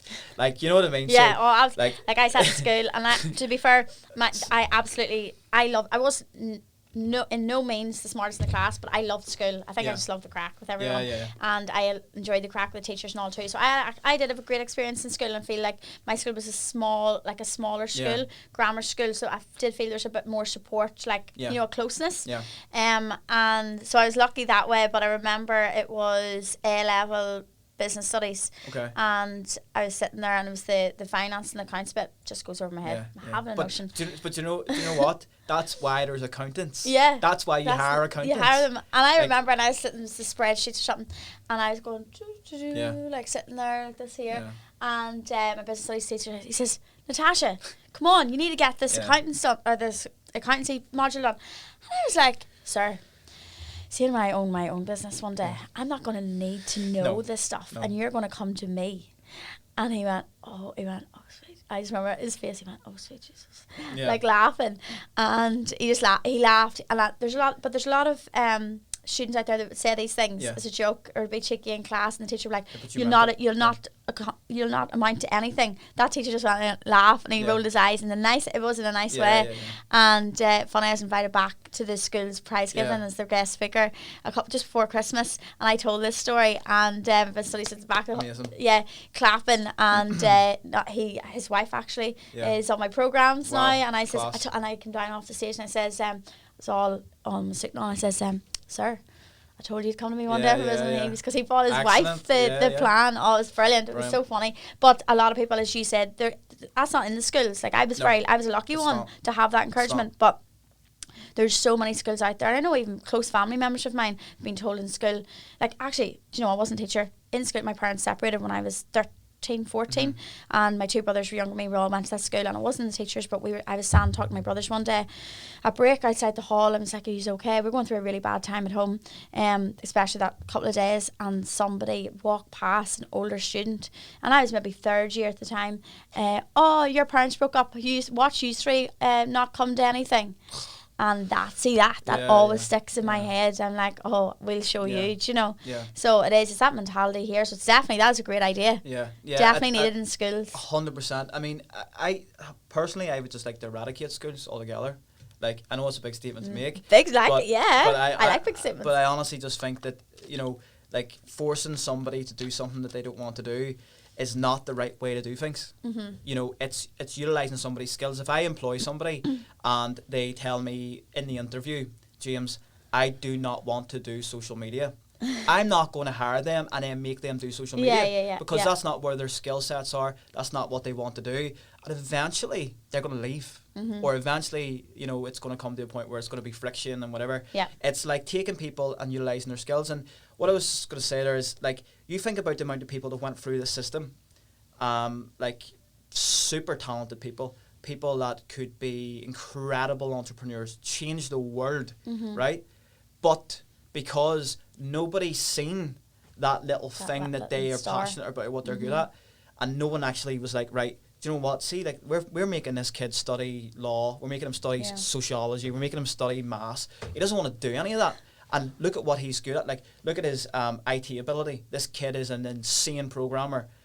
I would be saying, let's take that kid and let's put him every day doing programming. That's what he needs to learn. Because focus on the strengths. Yeah, because he will change the world. And yeah, you need to keep your weaknesses strong and all that there sort of stuff. But I mean, unless you want to be a doctor, lawyer, solicitor, like, or an engineer or whatever, you know, something that's really specific to book smarts, or like something that needs to be to the modules actually taught. Like, you don't learn business studies to become an entrepreneur. Like, you know, you definitely don't. They don't even have an entrepreneurship like module in schools. Doesn't seem to be. Although in saying that, I'm doing something with Cirque at the minute. I'm actually talking at one of their things next week, and they have introduced like entrepreneurial stuff, which is really cool to see. That's really good. But I still think it's light years behind where it needs to be. And like my end goal is to have all of these organisations around the world. I also want to set up loads of not care homes, but centres for learning disabled people that need somewhere to live. So to give you a long story short, my brother was in Muckamore. Okay. So he lived with my parents right up until he was 35 or whatever. But as I said before, that's a lot of pressure on your parents too. Insane. Like, their whole lives were dedicated to him. But you know, that situation, as I said before, like, there was violence and stuff. Not that he meant it, you know, but like, just the way he is. He's got Asperger's, autism, epilepsy, he's got brain damage, a whole lot of different things. But it got to the point where they just couldn't look after him anymore, you know, and I couldn't be there all the time, like, you know, so like there was times I was coming home and you were probably worried about them too insane, when you weren't there. Like, there was times I remember going to a filling station to get fuel, and by the time I got back from the filling station, the windows in the house were smashed, my mum had been thrown down the stairs, you know, like all this crazy stuff that no one knows about really, like, you know, like that's just a tiny bit of it. But it got so bad that he had to go into Muckamore. Now my parents were visiting him twice a day, every day. I was going up, my older brother was going up, but there's people in places like that don't have anybody belonging to them, family members. And if you know anything about the whole Muckamore thing, like, they were mistreating people. It's all came out in the news and all. There's a massive thing about it. So my brother then ended up leaving there. He got sick in there, and when my dad passed, I was going to say, when that all came out, did you just remove him? Or no, he was actually out of there already. But it all happened while he was there, unfortunately. But when my dad passed, my brother was actually in the Royal, and he'd been in the Royal for a year because he took sick in Muckamore with TB meningitis. But they don't actually have doctors on site, even though they're claiming to be a hospital. So he ended up getting really sick in there. He was in the Royal for a year. Now he lives in assisted living, but whilst he was in the Royal, he had like 3 strokes. So he's totally paralysed now down one half of his body, which he wasn't before. Which is kind of a blessing as well, because the place he's in now would never have been able to look after him if he was on site. No way. No way. He actually still wheels himself down to the shop nearby. Really? Like, he see when he gets something in his head, he's like me, he gets obsessed with it. Like full speech, everything? Not as clear as it used to be. He's not. He definitely is not what he used to be. Like, but you know, that's kind of like, he deteriorates over time anyway because of his disabilities and stuff. But what I learned from all of that was, like, there's not really places with like staff that are fully capable of looking after people like this. There's people that get abandoned by their families in a sense for one reason or another. I don't know what it is, but maybe they just can't cope or whatever it is. One of my best friends is a nurse, and she was even telling me over Christmas, she's a nurse in Ulster, she's even telling me about the amount of people that are in hospital and they're dying, or they're passing away, or they're really, really sick, and there's no family. And I know they can't let family in because of COVID and things, but she means like there's no family that could even visit them. Yeah, it's terrible. It's so sad. Yeah. And like, see some of the people with learning disabilities in these places, like, and they're just left there. So I would, if I had those funds available, which I will have, I will be able to create places where the people that work there are paid a really great wage, because I think they're very underpaid. And then that leads to non-passionate staff. It leads to people that don't care really. It's just another job. But if you can pay them properly and build facilities that are like purpose-made, amazing facilities with all the stuff that they need. Everybody's working towards one goal and everyone's passionate about it. Like, you could, like, these people with learning disabilities that don't have families, all of a sudden it's not so bad for them anymore because they've got staff that become their family. They've got the facilities, you know, they've got everything they need. Yeah. So that's like another thing. But I could never do that if I don't have money. Yeah. There's no way. So everything you're doing now, you're not just working towards goals for your company now. You have bigger visions. 100%. Although obviously the company's part of that, and like this year, one of my micro goals is to have 10 e-commerce companies. I've already got a couple. The agency, we're going to grow that massively. We're branching out into the States more this year. Brilliant. We're going to be doing all that stuff. But all of those micro goals add up to my personal goal, which is all of that stuff. Which is like probably people be surprised by it because it's not really relative to, it's not like I'm saying, oh, I want to have the biggest company in the world, I want to be the richest in the world. Yeah. It's not about that for me. Obviously I want to be extremely wealthy and have an amazing lifestyle, but that impact is like the big thing. And I think all of the great entrepreneurs have that. Like Steve Jobs wanted to make an impact, Elon Musk wants to make an impact. And, it's not always necessarily about making money. If you look at Elon Musk, the amount of money that man has lost. Yeah, like I was saying yesterday, that speed networking event, I was chatting to a guy there. I says, look, this isn't a money maker for me. I says, but bringing business people or potential people that want to own their own business into one room together, speed networking. I was like joking, saying I wish it was speed dating, but anyway. I was like, this means more. This means so much to me right now because I could help somebody go out there today at 9 o'clock, smash their job, or somebody to go in and say, I'm finished, and leave their job because of an event that I've had. Do you know? So that's impact as well. That's what impact. Yeah. And I was like, this doesn't make me much money. Like, just Do you know? I've had people message me on social media saying that because they follow me and they've seen all my stuff and all this that they've went and quit their jobs. Honestly, like, and then I'm like, you're like, oh, I don't know how to take it because I'm thinking that's incredible. Hopefully they have security. Hopefully they're all right. Hopefully they pay for their house. I hope they don't want to end up homeless and blame me or something. But like that again, that comes down to taking risks. Like. I actually was talking to one of the guys in the office about this the other week. Like, if you've got like 20 kids and 3 wives and 5 houses and 20 dogs and whatever, like if you've got tons and tons of these financial commitments, is it wise just to like go in and be like, fuck you, I'm starting my own business with no plan in place, with nothing? No, it's not wise. It's definitely not wise. But that's not to say that you still can't do that with all that stuff, but you need to plan it. You need to know what you're going to do. Like, you need to have a plan in place, and you need to also be really stringent about finances and stuff like that. Like, as I said before, like I could, you can drive any Lamborghini you want or hire private jets every weekend. You could do all this stuff. But owning it yourself is just... Well, owning it yourself is a thing, but also like cash flow. Like throwing 30 grand into private jets in a month and, financing a Lamborghini at 7k a month and living in a massive mansion that you don't need is like one really sure way to completely destroy your business 100% in a short period of time.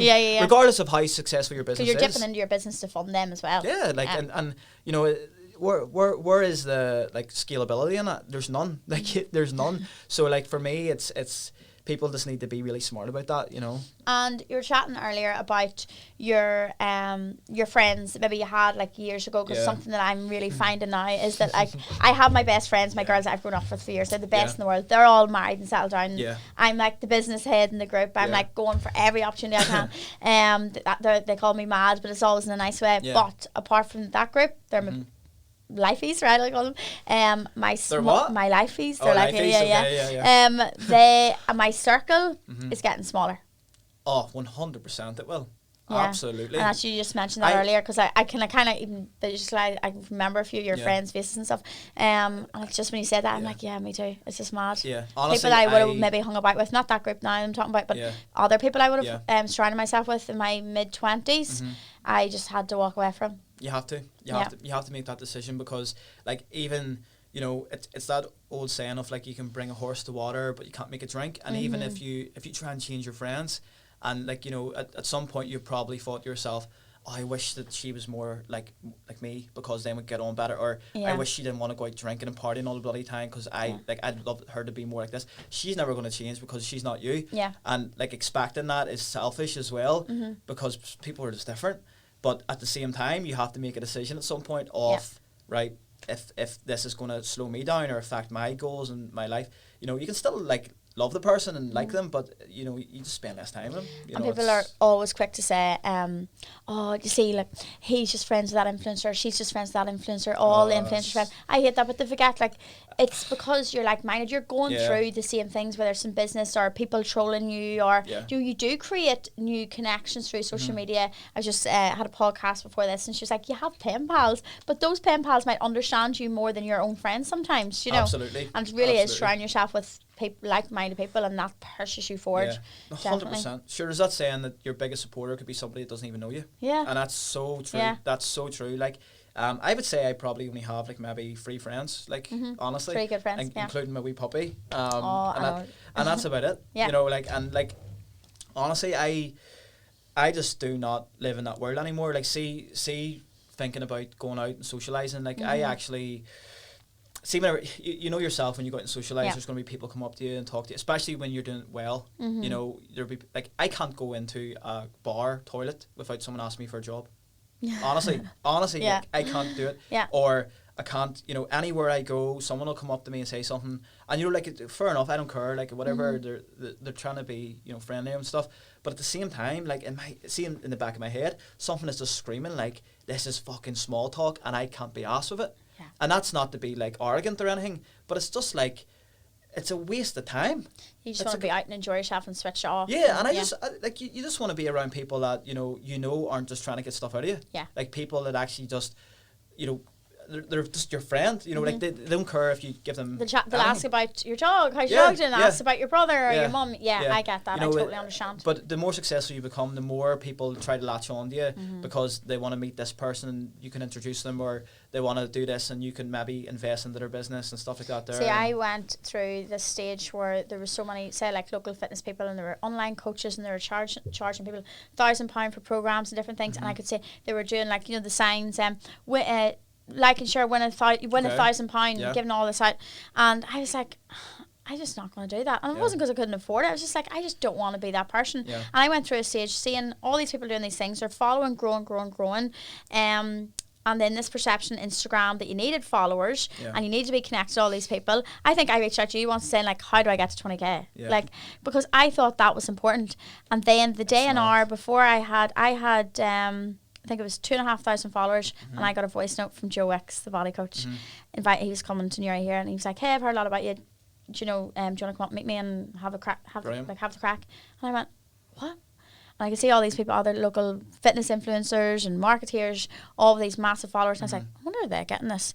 And that was the turning point for me. And then about 6 months later, I remember making, I think it was like, said 10k that month, and I didn't have 10k followers. And I thought, do you know what? I'm done. I honestly look back, I asked you, I was like, how do I get, I thought having 20k followers or would help my business, and then I just realised that is bullshit. It is bullshit. Most of the Instagram thing is like bullshit too. It's great for business, but if you actually focus on the followers you do have, it will naturally and organically 100%, grow. 100%. So I got sucked up in it like a long time ago. People do. So sucked up and thinking, oh, why? I used to think, why is that influencer not my friend? Why that influencer not like right back to me? And then I was just like, do you know what? Frig that. And see now, those ones are coming. Hey Tash, I'll be in your podcast. Or hey Tash, do you mind doing this thing for me? And I was just like, no. No, 100%. And that's the thing. You need to learn to say no as well. Like, but I like an example of what you just said about, you know, followers and like the number of them and stuff. Like on my LinkedIn, I've got like 27,000 or something, right? My LinkedIn's a beast, right? And I love LinkedIn. I've been banging LinkedIn since like maybe 7-8 years ago, right? Even whenever I was working for other companies, I was banging LinkedIn. And I had like no followers. I remember getting a Russian software that actually started viewing profiles and stuff like automatically for me, so people would connect with me and started building it up, like all that kind of crazy stuff just to make it work. And like now, like I done a post last month, reached like 2.5 million people. The month before that, reached like 10 million people. Oh yeah, I saw that one. They just pop, and you know, like, and it's amazing, like that reach, but. You know, with that, obviously then comes the trolls and all that sort of stuff. But what happens is my following will shoot up massively. But then what I do is I nearly weed them out, like weed out the ones that aren't going to engage, because I don't really want them following me, to be honest. I would rather have people that want to like consume the content and benefit from it. So like, to give you an example, I told Gosia, my PA, last week that I want to post 6 times per day on LinkedIn. And that sounds excessive, right? But Gosh is now managing that for me, scheduling the posts for me, and all this kind of stuff. And the posts that I'm putting out, like they're like a lot of them would be like motivational stuff for entrepreneurial and things like that. Because that's the kind of people I want to attract. Yeah. I don't want to work with losers. I don't like in the nicest possible way. I don't want to work with people that aren't motivated to dominate their sector. Yeah. I want people that are on it. Like our clients, like we turn people down all the time, and that sounds crazy because it's like turning down money. Because there's one point in my life I would never have done that. Yeah. But like I just want to work with the best. I want the people that want to be the best. If they're not the best already, because they're going to get the results. Yeah. You know that you want, that your company. And we'll grow with them, and they grow, and it is good. Absolutely. So, but anyway, so she's been posting those, and like I've noticed since they've been flying out, like the following just drops because people get fed up of consuming this motivational, entrepreneurial stuff constantly. Yeah. But that's the thing. I don't care because losing those followers doesn't mean anything to me. You might gain that one person that messages and they might need a friggin' 30 grand website or whatever it is. Exactly. Or you know, they like that person, like as I said before, like some people have messaged me saying they've quit their job, they've been so inspired, blah blah blah. That person could be consuming this content, make a decision to quit their job, start a business, and end up creating the life of their dreams, all because they were just consuming these, like on the face of it, stupid posts that are going up 6 times a day. I know. You know, so like I really like the whole sort of like follower thing is bullshit, and like as you said about this influencer stuff as well, like again you probably noticed that's not like a circle I move in at all. Like I do not do that. I don't like anyone's ass. I will never lick anyone's ass for you know attention. That's why I love like say for my podcast, someone like you walked in, you're like, is this like fitness one? And like, no, it's actually probably mostly more like business and stuff. Do you know, like that's, say if it comes to Instagram stuff, I want to surround myself with people like you know, Tom Smith was great too. Do you know, and like I'm a female, people are like, what is she at? Do you know, but then at the end of the day, like I strive with that. Do you know? It's if you believe in like frequencies and energies and stuff like that, I definitely do. 100%. It's like changed my life, and like that. The people that are on that kind of level of thinking emit energy. We all emit energy at some point, but whenever you match frequencies with people, naturally you're going to be attracted to them. Yeah. Naturally you're going to want to do things with them. Naturally you're like, wow, this person is sharp. This person's on it. And there's nothing wrong with that. Do you know what I mean? And regardless of what industry they're in or what they do, who cares? Like, you know, they could do anything. You know, they could be a solicitor, they could be influencer, a TikToker, like, you know, I recently met a guy a load of months ago called Joel, and he's got 16 million followers on TikTok. The magician? Yeah, is it? Yeah. And I really liked the guy. And the minute I met him, he came to our office and he brought me a gift, and we sat down and we talked, and we were talking about some of the similar stuff we were talking about, like, you know, because he didn't really know my background either, and I was telling him about that, and we were like just talking, and like the minute that guy walked out of that room, I was like, He's in my circle. He is on the right level, and like we've been on a night out together now. We, you know, we're always in contact, and like I really like the guy, you know, and like that's the thing. But like I knew instantly because of the energy he was emitting, and it's the same with other people as well. So like, I think that it's just, you know, if you get somebody that's on your energy level, you both are driving, you have really good conversation, you just know where you want to be, like that, you can't fault that. You know, that's how you know that person is good person to be around, or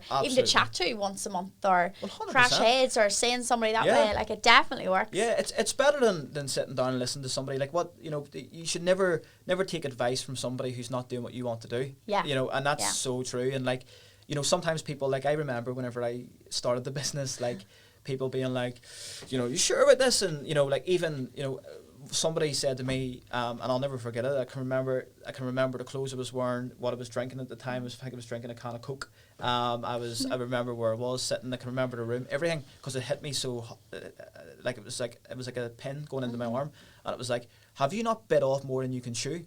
And I just went, no.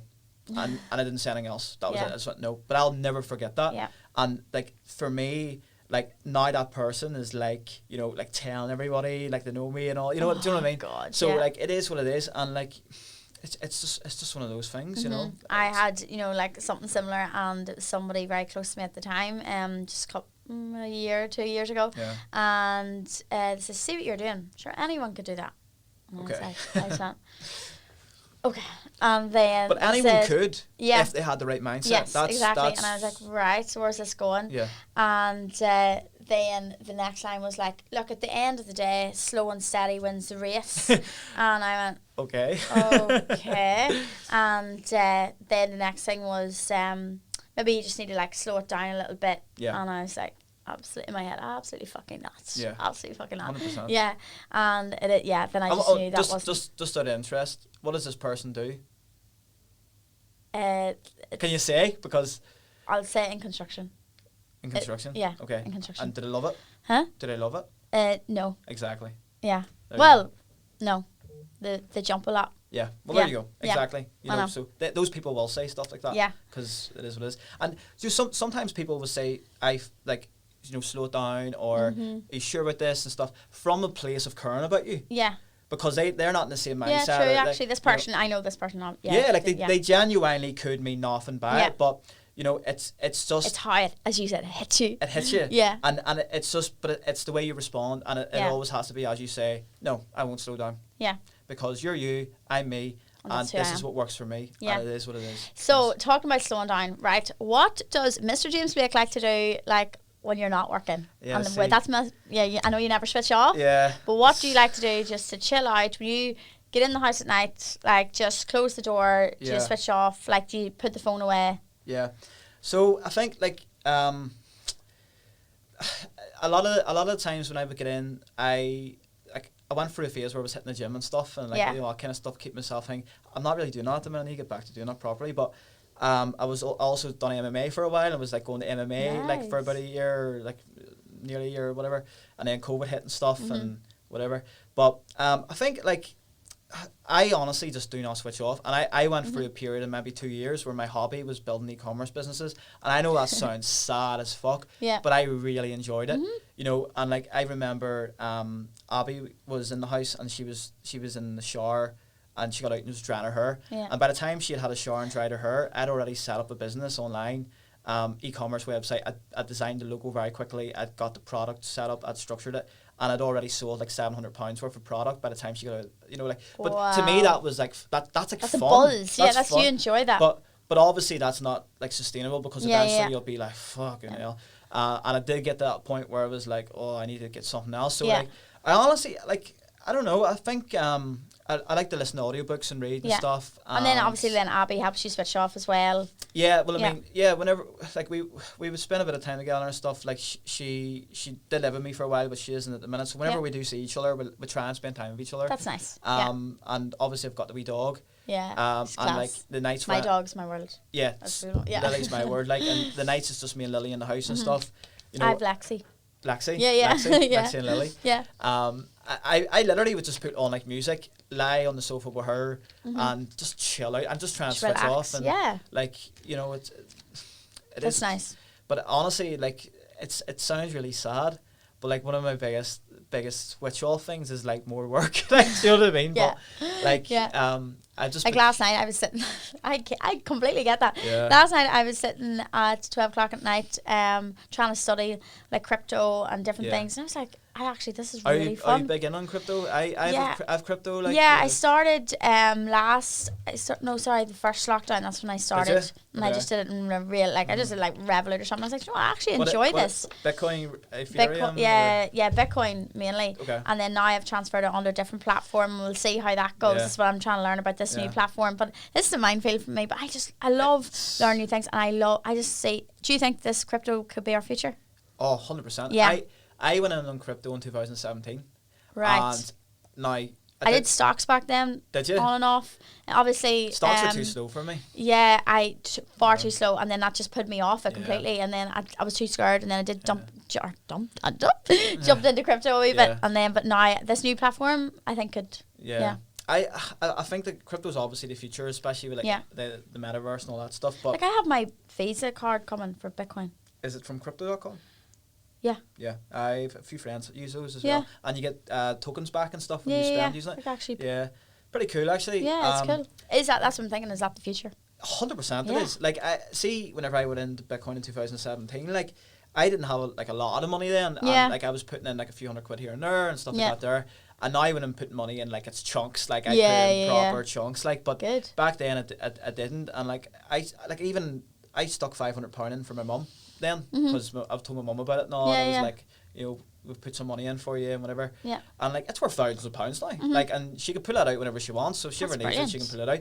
But like, it's just crazy. I've never pulled anything out of it, so it all just sits there. Yeah. In case tax man's listening. Yeah. And you know, like the money that I have in there now, like I could go and buy like a big house. No mortgage, nothing. Wow. And it's just sitting there. Yeah. But like that all started from like just small investments here and there. Yeah, that's and it's grown so much. Like say looking at like stocks and all, like I do stocks and all too, and it's fucking shite. So that's how I know we comparison. chat about I suppose it depends on what you do. An ex of mine went into like stocks and trade and stuff. We know Chris, and do you know what? Like he was always in my mindset. We always like say good friends. He's always like go.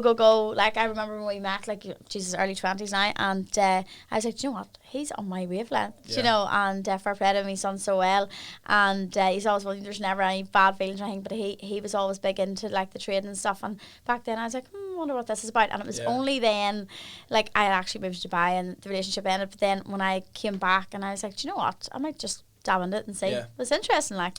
But stocks was too slow. Yeah, stocks is too slow. I suppose it depends on like what I'm not you're making doing. a penny a day. Yeah, like if you're day trading and stuff, it's different. Yeah, it's fine. But then you're like on it constantly. Yeah. Like I have friends that day trade and stuff, and they are like constantly watching with the screens. Like, I think he goes through that bit of that too. That wouldn't be for me. Like obviously, know yourself with running businesses and stuff. You can't do it. You can't. Yeah. You can give your money to someone else to do it. But like I just think if you know crypto, it's in my opinion, and like obviously this is not financial advice, but like in my opinion, it can really only go one way, and that's up. Like because of the way the world's changing. Yeah. There's obviously going to be ones that really perform well, and tokens and projects that don't. But I think it's a safe bet for the future. Big time. Big time. Like that gives me some reassurance today then. James, wow, what a chat we've had today. We've definitely covered so much, and I just wanted to like just sit down and just have the crack with you, and I think we've definitely done that about, you know, your background, how you've got to where you are today, and if anybody's listening there, anybody listening today, and hopefully there is. Hopefully. No, we've got good listenerships in this podcast. It's good. But anybody listening out there today and they are inspired by what they've just heard, what would you tell them if they're in that like kind of breaking point in life where they're like, do I go my own business, do I quit my job? On your final word, like what would you say to them? So just success is subjective, right? So it's different for everybody. So someone's going to be sitting there thinking they just want to get married and have kids, and that's it, and that's fine. Someone's going to be sitting there saying, I want to own 20 properties and I want to own 5 Lamborghinis. That's fine too. Yeah. Right? So everybody's different. So I think it's establish what you actually want and then do whatever it takes to get it. And you have to have that mindset of doing whatever it takes, because it's not easy. It's not easy. And it's like, you know, all the stuff that we were talking about there, like surround yourself with the right people, maybe, you know, saying no to people that aren't the right people. Yeah. You know, having that mindset of doing whatever it takes, making things happen, basically. So important, because you can overanalyze and never do anything. I know loads of people that overanalyze constantly. Yeah. Constantly overthinking, and then they never do anything. Yeah. Because by the time it gets to that point where they should have done something, it's too late. Yeah. And or they want to bring out a product, they think about it, they analyze it, they talk about the brand for months, they talk about the colours for months. Then they go to market, and some fuckers already done it. Yeah. And took the market, and then it's like, why did you spend 7 months going over how the logo looks, right? Not to say it's not important, but you know, it is what it is. So I think the core things for me are, you know, establish what you want, truly want, because just because people on Instagram have mansions and Lamborghinis and private jets doesn't mean that that's what you need to have to be successful. You definitely not. So it's establishing that. Then it's putting a plan into place in the terms of how you're going to do that. You need to set your goals. You need to be specific about your goals. You need to have your mind right, because if you are all over the place and you're in like a bad relationship and it's toxic and it's totally messing you up, and you can't make decisions, you can't think right, you're going to bed late, you're waking up, you're sleeping in, you know, all of that stuff that comes with all of that sort of shit. You need to fix that first, because that'll ultimately have a roll-on effect onto what you do. Yeah. So you need to fix that. And then when you actually start into it, it is adopting that attitude of whatever it takes, doing whatever it takes to achieve those goals. And like, that's it. Like, that's literally it. It's simple. Yeah. It's not that complicated, but people overcomplicate it. It's literally just putting in the work and realizing that it's not going to be easy, because it isn't. Like, it's hard work. It's hard work. But once you get to a certain point, you can grow a team, you can delegate, and the work isn't so hard anymore as long as you're working smart. And the journey was worth it. Yeah, the journey was well worth it. And, you know, as I say, like, I've got to that point now where I'm building a fantastic team. I have got some great guys in there that I delegate stuff to. And sometimes I feel like you know, we could do some amazing projects, and I get all the credit. And I'm like, I'm just a facilitator here now, you know. But like that, but that's an entrepreneur, facilitating, leveraging other people, creating opportunities for them, letting them be entrepreneurial and enjoy what they do as well, and then everybody working towards the same goal. And that's so important as well. So surround yourself with the right team, the right people, and yeah, it's just about, you know, ultimately it's about happiness, isn't it? Like, you know, if your goal is finding what makes you happy. Yeah, it is, and like, you know, that's the thing, because if you're not doing what makes you happy, you're never going to stick it out.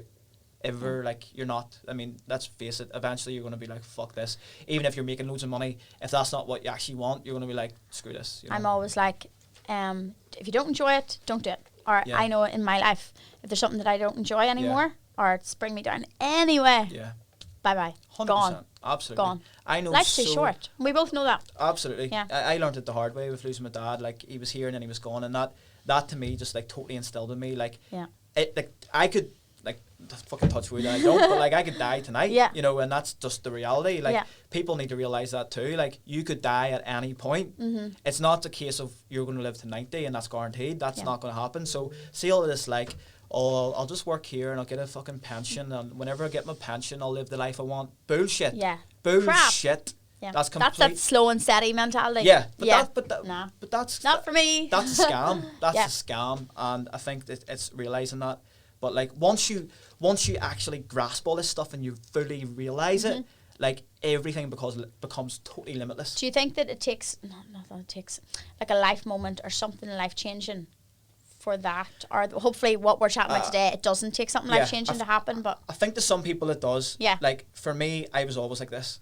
I was always like this because it was just part of my life. Like, it was always like, I am going to have to do something to create the life I want. No one was going to give me it ever, right? I was the same. My first business, I was 12, and it was my mum and dad were like, where the hell is Tash? Where is she? And they looked out the front of the house, and there was a queue of kids the whole way around. Wow. We just lived in the wee estate. Yeah. The whole way around the back of the house. Yeah. And they were like, what is she doing? My dad came out at the time and walked the whole queue. He says there's about 25 kids, and I was making money, charging them £1 for tightening their wheels in their skateboard, sanding their skateboard. I just found these tools in the shed from Daddy's, and putting chains back on bikes. Brilliant. So £1 a bike, £1 a skateboard. That's class. And my dad always tells a story now. Do you know, if I'm invited to different events, he's like, her first business when she was 12. I love that. So that mindset was always like in me. So even when I'm in Dubai now, I could be having the absolute high life, but I'll still go round Dubai Marina, my hair blown, makeup fully on my skateboard. Oh really? Yeah, like That's awesome.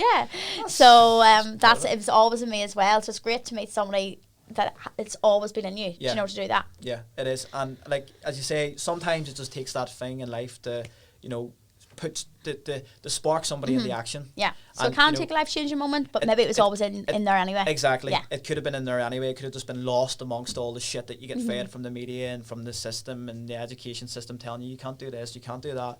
And eventually you just get to a point where you're just like, I just don't give a fuck what anyone thinks of me anymore. Yes. And you're just like, you know, you only have one life to live. You know what I mean? Like, you only really... See, the moment that I got to that, I don't give a fuck anymore, is the moment my business went exactly. Because like, all of a sudden, you start doing things that aren't classed as normal, which we've already said is complete bullshit anyway. Yeah. And you start striving for exceptional and unique and different and things being different, really, embracing that you're different. Yeah. And all of a sudden, people get intrigued, people want to work with you. It's something that is far more superior than what other people are doing. Yeah. And like, you're only going to succeed that way. That's face it. Like, well, you're definitely succeeding. Yeah. You're a massive inspiration. I even told you, like, me personally is you inspire me, and I just know this is a podcast going to help so many people. And thank you for coming so away from Belfast. It's no problem. I'm sure it only took you about 20 minutes there, and the lovely Lamborghini. I can't wait to see it. I'm just looking at my phone. I've got 40. I ain't not even good at math. What is it? 46 minutes.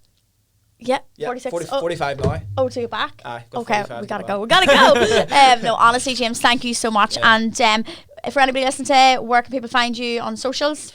So follow me on Instagram, LinkedIn, and stuff like that.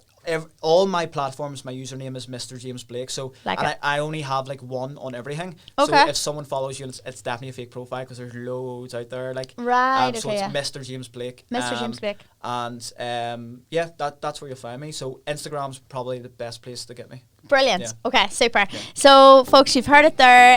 Hopefully, you end this podcast feeling real. Do you know what? I just want you to leave that feeling buzzing and feeling on a high and motivated. So, thank you all so much for listening. And if you enjoyed that, please give James a follow on all his socials. Give it a like and share. This is going up on YouTube as well. And a massive thanks to everyone who's supported this podcast so far, and to our sponsor, Oho, your Thai cuisine to go. Thank you so much, and peace and love. Thank you.